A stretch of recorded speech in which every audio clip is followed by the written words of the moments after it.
ကြက်သွန်နီနဲ့ကြက်သွန်ဖြူကိုပပားလီးထားမယ်ငရုတ်ဒီစိမ်းကိုအနှံ့မွေအောင်နဲ့အယောင်လေးလောက်အောင်ထည့်တာမို့အဆက်ပေါ့အောင်အစေးထုတ်ထားပါမယ်ရှင်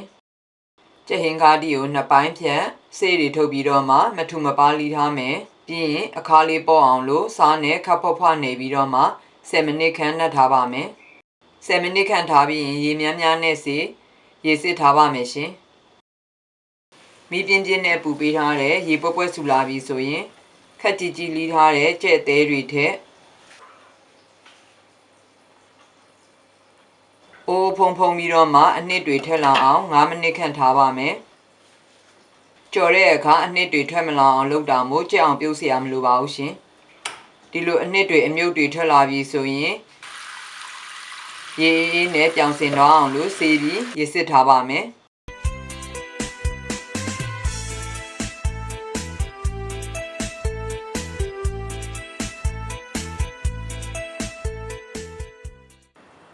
စီပူပြီးဆိုရင်တော့ကြက်သွန်နီနဲ့ကြက်သွန်ဖြူထည့်ကြော်မယ်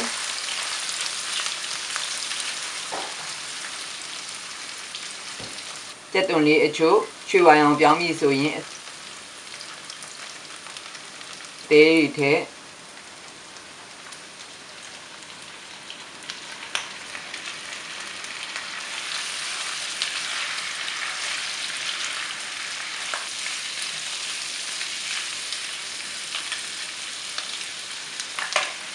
ကြက်ဟင်းကားပြီးထည့်မယ်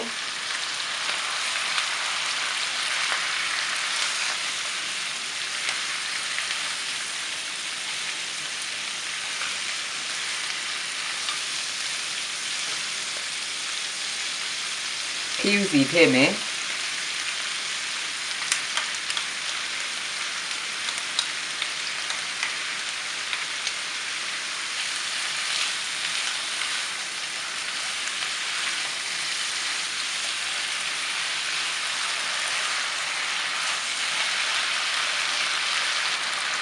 chicken powder ထည့်မယ်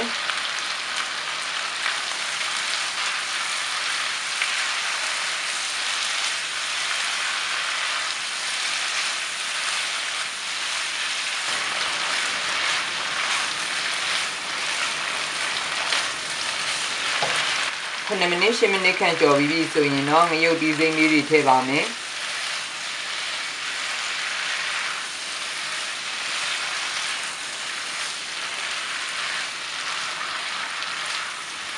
ငရုတ်ဒီစိမ်းလေးတွေထည့်ပြီးတော့မှ10မိနစ်2မိနစ်ခန့်ကြော်ပြီးပြီဆိုရင်တော့ဟင်းလေးသုံးဆောင်ဖို့အတွက်အသင့်ဖြစ်ပါပြီရှင်